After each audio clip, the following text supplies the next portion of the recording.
pourrais témoigner parce que j'ai été commandant de la compagnie de gendarmerie de Rochefort et je pourrais donner les exemples des conséquences que ça pourra avoir sur le territoire tout à l'heure. En tout cas, le thème territoire et efficience permet de parler des restructurations de défense. Alors les restructurations de défense, il faut imaginer que c'est probablement la réforme de plus grande ampleur que l'armée française ait connue sur les 50 dernières années. C'est peut-être la réforme du siècle. Donc on est vraiment sur une ampleur à la fois économique, humaine, considérable. Et c'est surtout un changement managérial absolument majeur. Donc on n'a pas le droit de la rater, et on n'a surtout pas le droit de rater l'accompagnement des territoires que nous allons impacter si on veut qu'à terme, à plus ou moins long terme, la confiance soit restaurée ou soit complète avec les élus pour pouvoir, au fur et à mesure de l'adaptation de l'outil de défense aux crises futures ou aux guerres futures, eh bien, on soit toujours en capacité à faire évoluer le modèle. Et si cette confiance est cassée, c'est quand même la troisième réforme en 20 ans. 1991, les dividendes de la paix, une première série de régiments. 96, 2003, c'est la professionnalisation des armées. Et là, on arrive avec une énorme vague de restructuration, d'accompagnement des restructurations. Alors, si je trouve, je sais pas comment. Voilà. Mais j'ai quand même institué ça pour savoir si ça pouvait être quand même une chance pour les territoires ou pour certains territoires, pas forcément tous. Donc, en 3 parties, la réforme du stationnement pour essayer de comprendre le pourquoi. Ensuite, l'accompagnement des restructurations, c'est comment on accompagne pour faire en sorte que la douleur et les conséquences soient les moins lourdes possibles pour le pays et les territoires. Et puis derrière, c'est est-ce que cet accompagnement va permettre un rebond économique durable de ces territoires et comment on va pouvoir essayer de faire absorber ce choc et finalement eh bien, en tirer plutôt des effets bénéfiques plutôt que de rester sur une lente désertification. Donc nous, c'est le déluge et le désert après, mais on fait en sorte que le système puisse être... Donc pour résumer, donc dans un premier temps, il faut savoir que quand le ministre arrive il y a un an et demi maintenant, il regarde un petit peu l'évaluation des finances du ministère, s'aperçoit que la masse salariale augmente de 4% par an et qu'il va plus être capable de payer les équipements qui arrivent quasiment toutes à obsolescence, enfin quasiment tous à obsolescence, et qui vont être à remplacer par des équipements beaucoup plus chers que les générations précédentes. Une heure d'hélicoptère Alouette ou Gazelle aujourd'hui, c'est 800 € de l'heure. Le TIC, c'est 8000 € de l'heure. Quand vous avez un char comme le Leclerc, c'est 3000 € de l'heure. Quand vous avez un Rafale, je ne sais plus combien c'est, mais enfin, vous êtes passé de 450 avions, il y a 20 ans, à 225 dans le format Rafale, parce qu'ils sont plus polyvalents. Donc on change complètement de modèle. Donc si on veut continuer à pouvoir les acheter et équiper les forces, eh bien il faut qu'on réduise le train de vie. Donc c'est le livre blanc qui va fixer le sens avec le capacitaire. On va dire, nous on veut être en Afghanistan ou à tel endroit, on ne veut plus être à tel autre. Donc on adapte les moyens à la stratégie. Deuxièmement, la RGPP, la révision générale des politiques publiques, qui nous dit réduisez votre train de vie. En tout cas, faites en sorte que le soutien soit moins cher pour qu'on puisse équiper correctement les forces. Et troisièmement, une réforme demandée par les états-majors pour une raison simple, c'est qu'il y a 10 ans, quand on a fait la professionnalisation des armées, eh bien, on nous a dit, écoutez, vous fermez vos régiments très bien, mais vous les remplacez par une imprimerie, vous les remplacez par un régiment. C'est-à-dire, il y avait 2 régiments, par exemple, à Vannes, mais il y en a un qui va rester à Vannes, l'autre va partir à Poitiers. Donc les économies d'échelle ne peuvent pas se faire. On est obligé de faire exactement le chemin inverse. Donc il y a 10 ans, on a fait faire de l'aménagement du territoire aux armées. Le message maintenant, c'est l'armée n'a pas vocation à faire de l'aménagement du territoire. Mais ça ne veut pas dire que le gouvernement ou l'État n'a pas vocation à en faire. Ça veut dire qu'on va s'occuper d'accompagner ça différemment. Mais on ne doit plus bloquer les armées sur un format d'aménagement du territoire. C'est ça le message. Donc ça veut dire moins 54 000 hommes sur 6 ans, et encore avant externalisation. Ça veut dire plus de 20 régiments, 11 bases aériennes ou aéronavales, et puis une base aéronavale, c'est entre 1500 et 2500 personnes. Donc avec les familles, vous voyez l'impact que ça a sur une commune comme sur certains projets, par exemple Luxeuil en Haute-Saône, c'était 8000 habitants. Et puis vous avez plus de 100 établissements fermés. Donc l'aménagement du territoire, tout ça, ça a fait que l'armée française était sur 471 communes. 471 communes. Voilà. Donc on va revoir le modèle. Deuxièmement, ça veut dire qu'on avait historiquement une armée, enfin, un ministère de la Défense qui s'était construit en silo. Le ministère de la Guerre, en fait, c'était que l'armée de terre. Il y avait le ministère de la Marine, etc., etc. L'armée de l'air va naître dans les années 30, issue de l'armée de terre, puis ensuite elle va s'autonomiser, et donc on arrive à une situation de mise en silo. Il faut maintenant que le socle, entre guillemets, du soutien devienne commun et mutualisé. C'est ça l'enjeu. Donc c'est l'état-major des armées qui va prendre en main, chapeauter le dispositif pour faire en sorte qu'on gagne sur, en un mot, les chemises que nous achetons, les chemises blanches de l'armée de l'air, les chemises blanches de l'armée de terre et les chemises blanches de la marine étaient achetées à 3 endroits différents.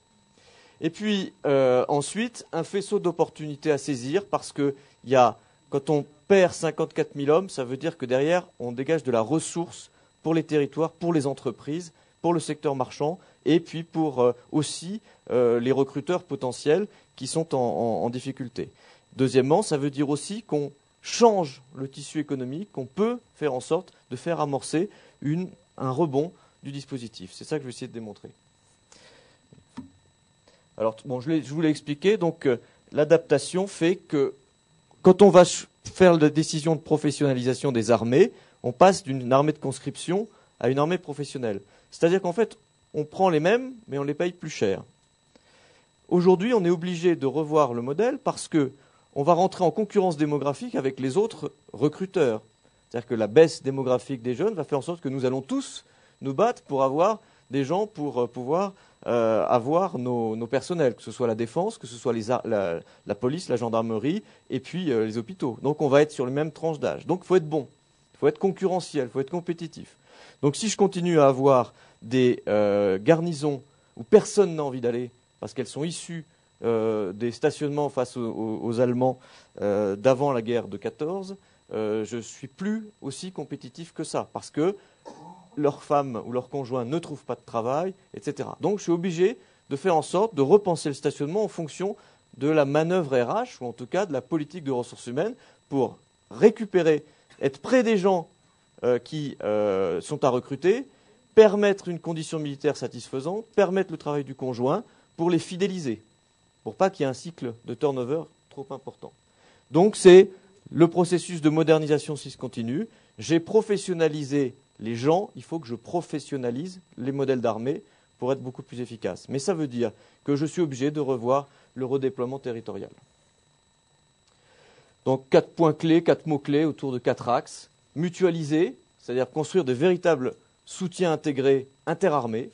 Densifier, ça veut dire qu'au lieu de rester sur 471 communes avec un éparpillement colossal, je regroupe autour d'un concept qu'on appelle les bases de défense, qui ne sont pas les bases à l'américaine, avec 13 km², avec tout le monde dedans. C'est au contraire un regroupement fonctionnel des unités déjà existantes, mais sur lequel j'essaye de faire des économies d'échelle.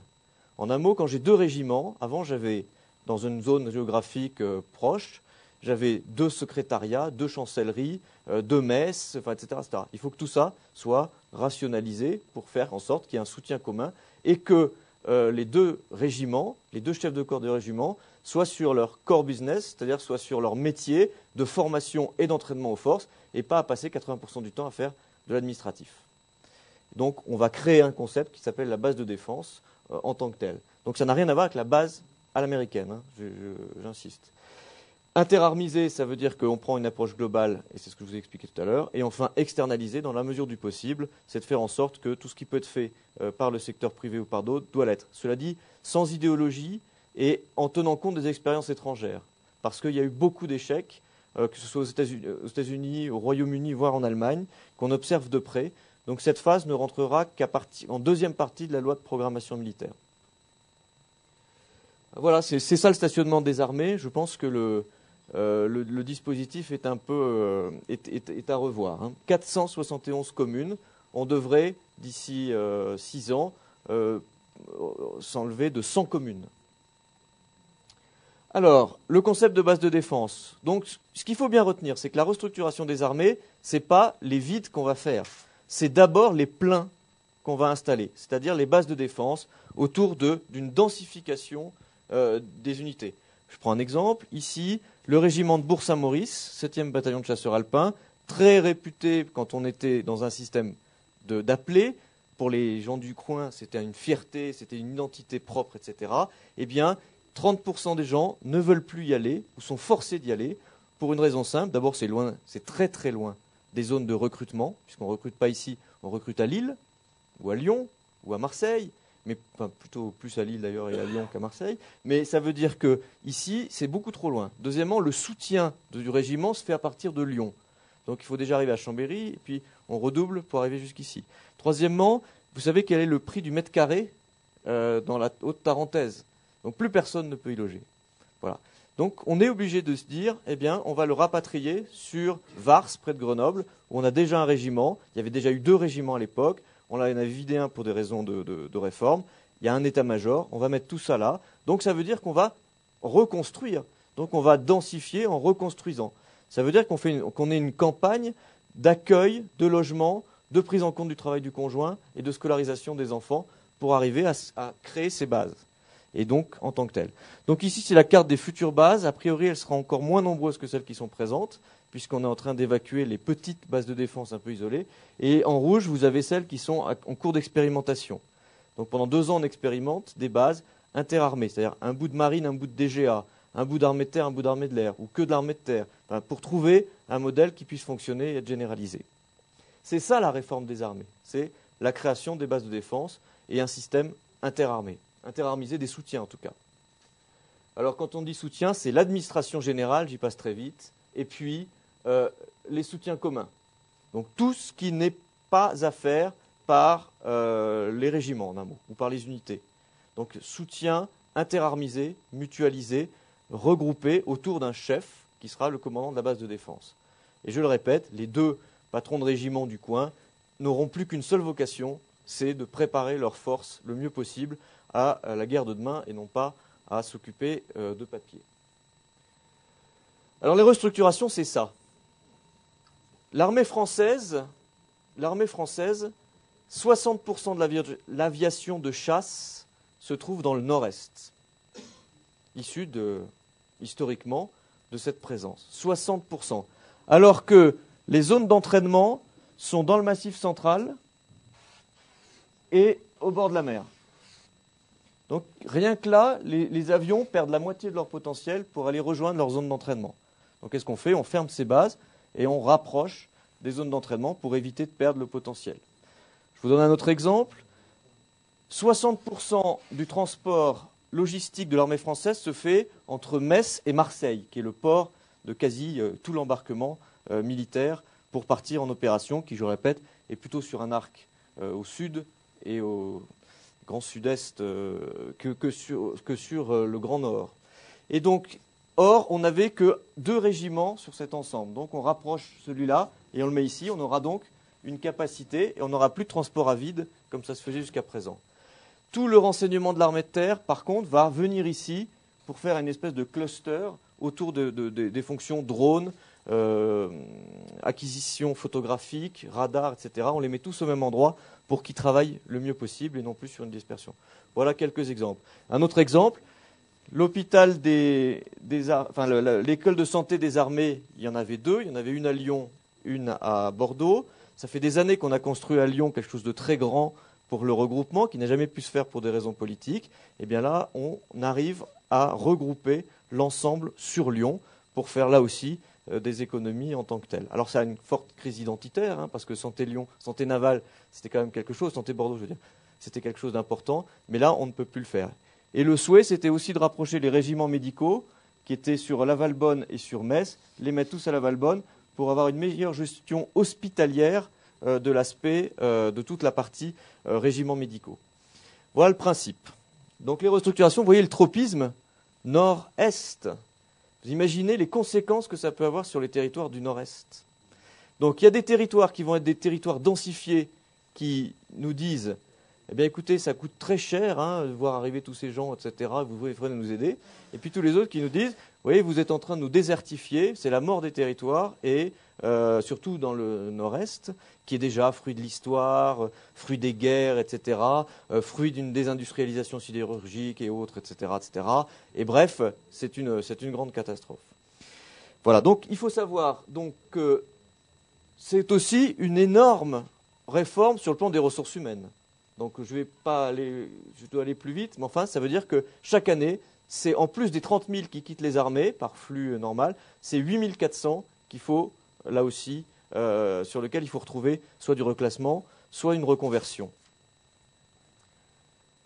Alors, comment va-t-on accompagner cette réforme? Donc la première chose, c'est de s'occuper des personnels. Donc il y a toute une série de textes issus des décrets d'avril 2008 sur l'interministériel, pour les fonctionnaires, et qui s'ajoutent à une réforme propre des armées. Je le répète, c'est la 3e vague en 20 ans. Je répète aussi, enfin je ne l'ai pas dit, donc je ne le répète pas, mais ça veut dire que c'est une armée professionnalisée. C'est-à-dire que, alors qu'avant, c'était plutôt une des déflations d'effectifs d'appelés. Donc c'était quand même relativement plus simple. Là, on a vraiment des régiments à 1000 hommes, donc c'est des conséquences économiques bien plus importantes. Et la déflation, c'est d'aller toucher des cadres pour que la pyramide puisse repartir en termes de gestion des ressources humaines. Donc d'abord, des documents et toute une palette de possibles en termes d'indemnité de départ, etc. Ensuite, je crois, ce qui a fait un peu la force de ce travail préparatoire aux annonces, c'est qu'on arrivait donc juste après la carte judiciaire et qu'on savait que les élus, notamment les députés de la majorité, étaient un peu échaudés. Donc il a fallu faire un travail assez important de préparation interministérielle. Alors, que j'ai essayé de regrouper sur cette diapo. En un mot, donc d'abord, je l'ai dit tout à l'heure, le ministère de la Défense n'a pas vocation à faire de l'aménagement du territoire. Ce n'est pas pour autant qu'il n'accompagnera pas les restructurations territoriales. Deuxièmement, on va donc confier en mars à la création du secrétariat d'État à l'aménagement du territoire, à Hubert Falco, donc la prise en charge de cet accompagnement territorial. Donc on va avoir un couple, délégation en restructuration du ministère de la Défense, et la DIACT, dont on a parlé hier, et nous allons réfléchir aux conséquences de chacune des mesures. Donc en un mot, un régiment de 1000 personnes, 1000 hommes, ça fait 2500 personnes en moyenne, ça fait 400 enfants, ça fait 15 millions d'euros par an de ressources sur le territoire. Quelles étaient les restructurations antérieures? Quel est le potentiel de développement de la commune, etc., etc. Donc on va prendre tout ça en tant que tel. Quels sont les axes aussi de développement qui peuvent être faits? Et on va les éplucher les uns après les autres. Pourquoi? Pour éviter ce qu'on appelle l'effet de Decazeville. C'est ce qui s'est passé il y a quelques années à Decazeville, où on a fait fermer, mais de manière désordonnée, le commissariat de police, la clinique, des tas de services publics qui sont partis les uns après les autres sur des annonces, sans qu'il y ait eu de coordination amont et qu'il y a eu un effet désastreux. Donc là, pour éviter l'effet de Decazeville, on regarde ce qui s'est passé. Est-ce que le TGI a été enlevé? Oui, non. Bref, on met toutes les cartes et on superpose toutes les cartes, y compris la non-carte hospitalière. Et puis, il va se passer les fuites. À partir de mars, des fuites vont paraître dans le Figaro, dans le Monde, etc., où on va avoir une première carte, issue notamment pour l'armée de terre, qui représente 60% de la réforme. Et là, ces fuites vont en fait être, à mon avis, un grand stimulant de la transparence et de la relation aux élus. C'est-à-dire que le ministre lui-même va recevoir 200 élus pendant cette période. C'est-à-dire qu'il ouvre sa porte à tous ceux qui le souhaitent. Donc le cabinet, etc., tout le monde peut être reçu, enfin, en tout cas ceux qui le souhaitent. Je ne dis pas que ce n'est pas traumatisant pour les uns et les autres. En plus, la carte va évoluer. Il va y avoir des surprises de dernière minute. Mais globalement, il y a eu un énorme travail de réception des élus en tant que tels. Ensuite, tous les matins, pendant presque 3 mois, on se retrouve à 8 h du matin à Matignon et avec l'Élysée et on fait le point de toutes les mesures, y compris avec les conséquences. Pourquoi? Parce que l'Élysée nous demande de prévoir un véritable plan gouvernemental, mais au-delà un plan individualisé d'accompagnement des restructurations pour chaque site, avec une enveloppe et des mesures, y compris des mesures d'aménagement du territoire derrière, en infrastructure, etc. Donc ça prouve quand même que le système n'a pas été lâché en tant que tel. Mais on savait aussi qu'on avait un fort mandat parce que le président de la République s'était exprimé très fortement à ce moment-là en disant qu'il irait jusqu'au bout. Donc ça a permis quand même d'avancer. Voilà.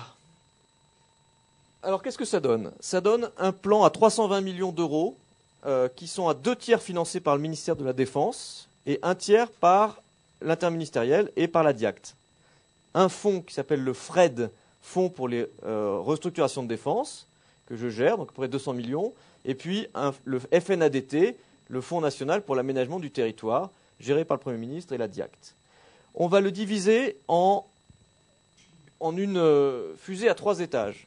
Les zones les plus impactées, ça les carrés, on va les appeler des contrats de redynamisation de sites de défense. On va tout faire pour contractualiser localement un rebond, comme les contrats de sites industriels. Parce qu'on est beaucoup plus proche d'une entreprise qui délocalise que d'une fin de régiment d'appelés. 1000 hommes, c'est énorme en termes d'impact en tant que tel. Donc il faut qu'on se mette dans la même logique de dire, eh bien écoutez, on va faire comme un PSE pour une entreprise, je fais perdre tant d'emplois, donc je dois les reclasser, et je fais perdre tant d'emplois au territoire, donc je dois les remplacer, c'est-à-dire c'est la revitalisation du territoire. Comme si on avait demandé ça à Total ou autre entreprise. Donc l'État, de ce point de vue-là, essaye de se mettre, même s'il n'est pas assujetti au même droit du travail, aux mêmes considérations de la loi de modernisation de l'économie et autres, il s'impose, ou la loi de modernisation sociale à l'époque, il s'impose cela. Alors, 24 contrats de redynamisation de sites de défense pour les zones les plus touchées, les plus impactées, y compris ici, pour des raisons de bassin d'emploi ou de zone d'emploi qui peut être fragilisée. Et puis, 29 départements à qui on donne une enveloppe pour qu'ils structurent là aussi une démarche contractuelle locale pour revitaliser correctement le territoire. Et puis, on va aussi mettre en place une politique de délocalisation de services publics. Enfin, on essaye, parce que c'est plus difficile que ce qu'on croit. Donc, le mandat, c'est de mettre 5000 fonctionnaires parisiens en province, et si possible sur les zones les plus touchées. Alors, ça peut être Limoges, Reims, La Rochelle, Caen, enfin, tous ceux de notre espace, y compris Sourdin, Provins, etc. Et ça, je peux vous dire que c'est une partie de plaisir. Ensuite, une des grandes mesures qui va être mise en place, c'est de dire toutes les zones à contrat de redynamisation de sites de défense, c'est-à-dire les carrés qui sont là, eh bien, ils n'auront pas à payer le foncier, euro symbolique. Donc, pas de double peine. Ça veut dire derrière qu'il faudra régler un certain nombre de sujets compliqués qui sont la dépollution de sites militaires, etc., transfert à l'acquéreur, mais peu importe, ça veut dire quand même que ça met une aide supplémentaire par rapport aux enveloppes qui sont données par site. Ensuite, on va essayer de travailler sur des mesures d'attractivité fiscale et sociale pour que ces zones puissent avoir un rebond. Donc on va essayer d'imiter ce qui a été mis en place dans les Ardennes, ce qu'on appelle le dispositif Warsmann, enfin une espèce de zone franche, qu'on va essayer de décliner sur les zones d'emploi où il y a des sites militaires. Donc une entreprise qui s'installe sur un site militaire, elle va être exonérée de taxes professionnelles, d'impôts sur les sociétés. Donc globalement, ça peut être intéressant. Et si le cône est assez large, ça permet d'attirer des investisseurs internationaux. Par exemple, j'ai pas mal de contacts pour nos bases aériennes qui sont relativement demandées. Ensuite, on va faire travailler des sociétés de conversion et on va payer assez rapidement un diagnostic de territoire pour voir quels sont les grands axes et voir derrière comment on peut pouvoir utiliser une société de conversion pour aménager derrière et donner des pistes au territoire. Ce qui marche pas, c'est quand on n'arrive pas à dépasser le deuil sur le plan du territoire. En revanche, dès lors qu'on donne des pistes de potentialité pour ces sites, pour ce territoire, eh bien ça peut générer un cercle plus vertueux. Et puis enfin, donc je vous ai parlé du fonds de revitalisation. On est en train de récupérer un fonds également pour aider les PME et les petites entreprises un peu innovantes sur les secteurs pour pouvoir les aider. On travaille énormément à rechercher des prospects, c'est-à-dire des entreprises qui seraient susceptibles de venir sur les sites. On essaye de transformer en fait ce qui est une caserne en business opportunity, c'est-à-dire en potentialité d'arrivée d'entreprises et pour le réseau de l'Agence française pour les investissements internationaux. Et puis aussi, on va chapeauter l'ensemble par ce que la DIACT a commandé, c'est-à-dire un plan Grand Nord-Est. Regardez cette carte. Il faut donc que nos territoires, qui sont vécus qui étaient en fait des territoires de rente publique, peu dynamiques sur le plan territorial, se transforment de RDA en RFA. C'est-à-dire que de leur propre développement endogène et non pas uniquement sur cette rente publique. Donc il faut qu'elles se transforment. Et si on regarde bien, ce sont des zones qui sont frontalières avec les zones les plus peuplées d'Europe, l'Allemagne, la Belgique, le Luxembourg. Maintenant, il y a le TGV dans le nord-est.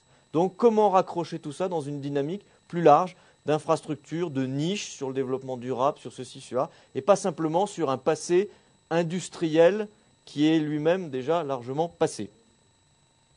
Voilà. Donc c'est tout ça le pari. C'est de se dire d'un accompagnement en fait en tant que tel, est-ce qu'on peut en faire un plan de mutation économique qui permettrait d'absorber finalement la crise et d'une certaine manière leur donner un avenir sur des marchés nouveaux et non pas simplement sur la répétition du passé.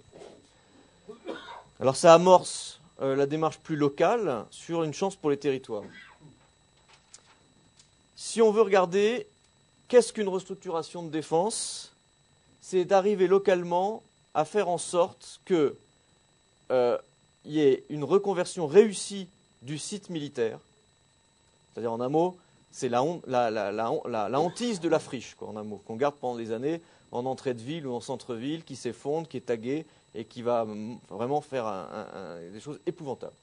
Donc, c'est reconvertir correctement un site militaire. Donc, avec toute la valorisation que ça peut avoir, y compris urbanistique. Parce que c'était souvent des pavés au milieu de la ville ou juste en périphérie. Donc, il faut faire en sorte que tout ça puisse devenir un élément urbanistique pour la ville, le centre-ville, ou un raccrochage entre la zone périphérique et le centre-ville.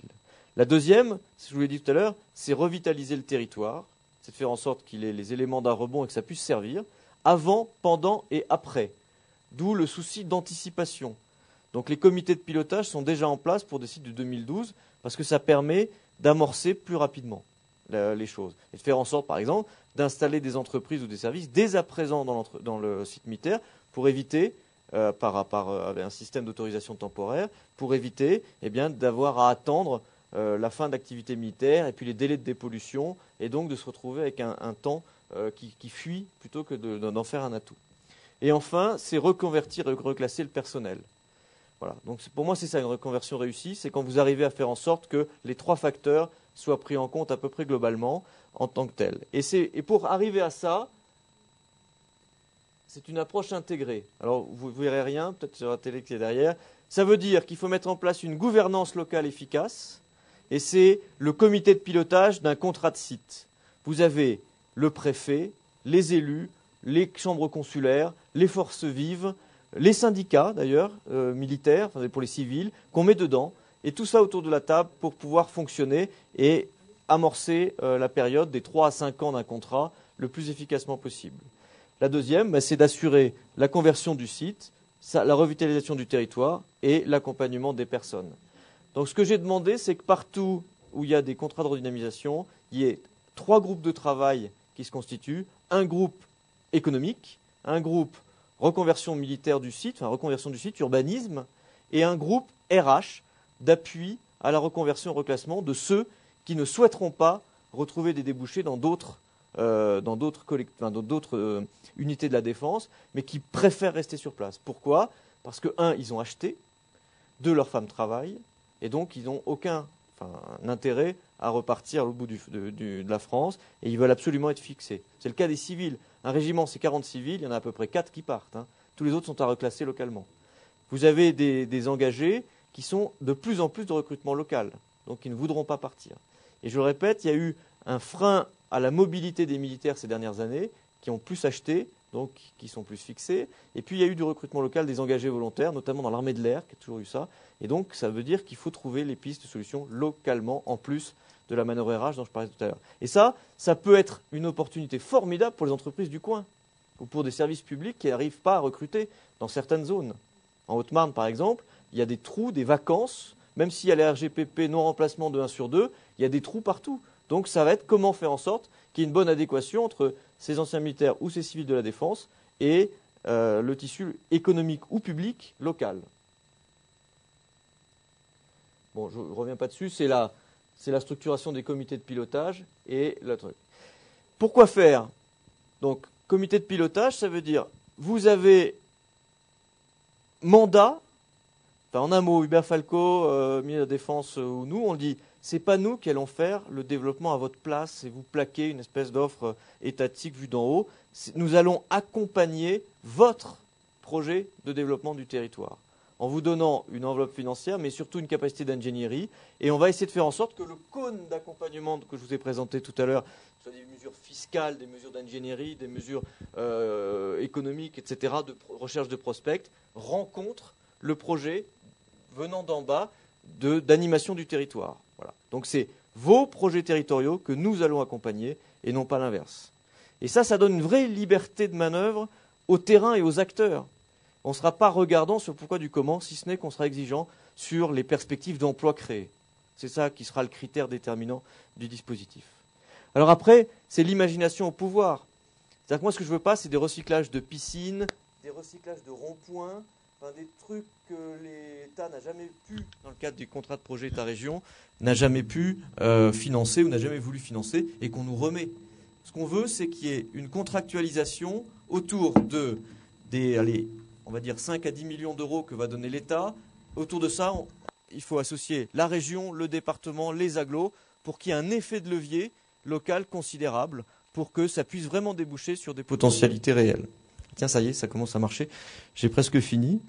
Et donc, voilà. Et donc, derrière, c'est les boîtes à idées et qu'il n'y ait pas de bridage dans le possible. Pépinière d'entreprise, faut-il que ce soit un effet de cluster, intelligence territoriale, tout peut être mis bout à bout dès lors que ça sert l'attractivité du territoire, son marketing territorial, bref. J'étais jeudi à Langres, par exemple. Langres, c'est pas La Rochelle, hein, et c'est pas non plus Bourg-Saint-Maurice. Donc Bourg-Saint-Maurice, on peut très vite dire, ici par exemple, il y a un problème considérable, c'est les vallées supportent ce qu'on appelle les externalités négatives, c'est-à-dire les contraintes, et ce sont les pistes, enfin les stations qui gagnent. Donc il y a une grande difficulté en termes de communauté de communes ici pour faire en sorte qu'il y ait du gagnant-gagnant. Eh bien là, il faut trouver en sorte que, est-ce que le régiment ne peut pas être une opportunité, par exemple, pour le logement des saisonniers. Parce qu'on en voit quelques-uns, là, mais vous ne savez pas l'extrême difficulté qu'il y a de prise en compte des saisonniers dans les stations de Savoie. Donc il faut des logements pour eux. Il faut qu'ils ne soient pas dans des KGB pendant 4 mois à 5 mois à travailler 12 heures par jour. Il faut qu'il y ait une dimension de prise en compte globale du dispositif. Ça peut être aussi un village vacances, ça peut être un tas de choses. Ça peut être des centres experts en ski ou je ne sais quoi. Bref, c'est un peu l'imagination au pouvoir. Mais en tout cas, c'est largement possible. Ce sera plus difficile à Commercy, très clairement. Mais pour autant, il y a quand même un tissu économique local qui peut être renforcé par le dispositif dès lors qu'on le constitue. C'est ça la réforme de la restructuration des armées. Et ce qu'on a essayé de faire, c'est de multiplier les documents et les éléments d'accompagnement des acteurs de terrain. Donc on a structuré ces contrats de renomination. On a dit au préfet, vous êtes responsable localement de cette restructuration. Vous devez accompagner ça et vous devez mettre le paquet. Paquet pour la densification, pour réussir l'arrivée de nos militaires et de leurs familles là où on se densifie, et accompagnement des restructurations pour que les territoires s'en sortent le mieux possible et fassent sortir quelque chose de positif. Et puis derrière, un tas d'accompagnements qui sont conçus soit au sein du ministère de la Défense, soit avec la DIACT, avec des documents d'accompagnement. Comment est-ce qu'on écrit un contrat de site? Comment est-ce qu'on fait un cluster technologique? Comment on aide les PME? Quelles sont les aides à l'emploi disponibles, etc. Et donc, on a ouvert un site à la délégation restructuration qui s'appelle restructuration.defense.gouv.fr où on essaye petit à petit de travailler. Et alors, gestion des annonces, c'était jusqu'en juillet. Après, de juillet jusqu'à décembre, janvier, février, c'est la mise en place du dispositif. Et aujourd'hui, donc maintenant ça y est, j'ai plus de 40 comités de pilotage qui sont installés. Globalement, ça se passe pas trop mal. Maintenant, la dimension qui reste, c'est comment donner du contenu et toujours plus de contenu pour que les acteurs se sentent véritablement épaulés. C'est-à-dire en un mot, les aides aux entreprises sont très complexes. Il faut qu'on puisse donner des éléments beaucoup plus clairs aux entreprises pour qu'ils viennent plus facilement et aux élus pour qu'ils voient les éléments que ça donne. Il faut que je puisse développer des éléments de comparaison avec ce qui s'est passé à Glasgow, en Allemagne, enfin des benchmarks à l'étranger pour qu'il y ait des recettes qui puissent être transposables localement. Et donc on est en train de constituer un think tank avec un certain nombre de personnes qui s'occupent d'aménagement du territoire ou de développement économique, pour là apporter vraiment ce contenu méthodologique qui va pouvoir renforcer la capacité de rebond. Et puis pour conclure, je pense que la structuration de ces comités de pilotage, qui étaient au départ faits pour absorber les restructurations de défense, peuvent être, dans un certain nombre d'endroits, une instance utile pour engranger l'accompagnement de la crise économique elle-même. C'est-à-dire que quand on voit à Rennes, par exemple, on va avoir un certain nombre de civils qui vont être mis sur le marché, puisque mais ça veut dire qu'il y a une structuration du groupe de travail qui peut être très utile à la problématique de la sous-traitance automobile et des problématiques de l'électronique en tant que telle. Donc voilà, donc cette structuration sous la forme d'une capacité où il y a le maire, l'agglo, le conseil général, le conseil régional, quelles que soient les arrière-pensées politiques ou autres, mais qui sont là et qui sont présents dans leurs compétences, c'est quand même une instance assez nécessaire et assez utile pour absorber la crise et identifier les potentialités de demain pour faire en sorte qu'il y ait une absorption et ensuite des rebonds de filières, ou en tout cas une structuration par filière du développement économique de ces territoires. C'est pour ça que derrière la nécessité, derrière la contrainte que sont les restructurations, je pense qu'il peut y avoir derrière des opportunités réelles de développement. Voilà, donc, mais ce ne sera pas équilatéral, en tout cas possible partout de la même façon, mais rien que le fait de se réintéresser à son tissu économique local, c'est déjà pas si mal, et que ça, c'est déjà pour certains territoires une première victoire. Ensuite, si ça peut aller plus loin, c'est encore mieux, qu'il puisse y avoir ensuite une mise en réseau. Mais on ne fera pas l'économie, en tout cas, d'une certaine compétitivité des territoires, compte tenu de ces zones qu'on a mis avec des dispositifs de zones franches, donc pour attirer les possibilités économiques, ça veut dire que d'autres vont en souffrir. Donc il y a aussi cette dimension-là qui sera prise en compte dans le dispositif. Voilà comment on a essayé d'accompagner les restructurations de défense, à la fois en essayant de faire la plus grande réforme, à mon avis, qu'on ait connue depuis un certain nombre d'années, sur les conséquences les plus dures. Ça n'a rien à voir avec la réforme symbolique très forte qu'étaient les TGI, parce que ça touche à l'identité. Là, il y a eu l'impact à la fois identitaire, il y a des villes de garnison, ça existe, et puis il y a une dimension économique. Mais je crois qu'on a essayé, dans la mesure du possible, de faire en sorte que les éléments de cet accompagnement soient le plus complet possible. Et ça, on le doit à la bonne articulation entre le ministère de la Défense et la DIAC et le secrétariat d'État à l'aménagement du territoire. Voilà, merci de votre